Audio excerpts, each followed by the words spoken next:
And so many of these things, there's a shutoff valve that's going to be by your toilet as the water line, the supply line comes out of the wall. And a lot of those old gate valves, they've never been used. And you don't know that it doesn't close until you go to close it off, and then it starts dripping.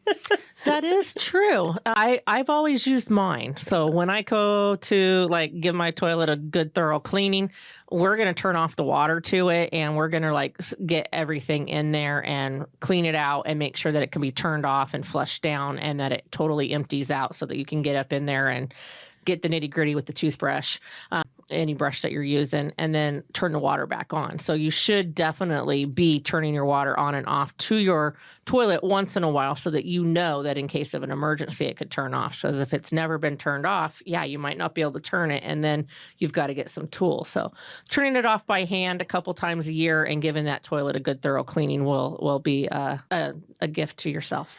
A gift to yourself. And another gift to that is do know where the shutoff valve to the entire house is and how to do that. Because at the point maybe something does happen and you aren't prepared and there is water leaking and you can't shut that valve off, it's going to run until the water shut off. If you can, the faster you can get that, the least amount of water that gets drained into your home, the easier the repair is going to be. So know how to shut the water off to your house. Yeah, definitely find your water shutoff valve, which is usually located outside in the front yard somewhere underground. Know how to find that and turn that main water off in case of a major leak until your plumber can get there.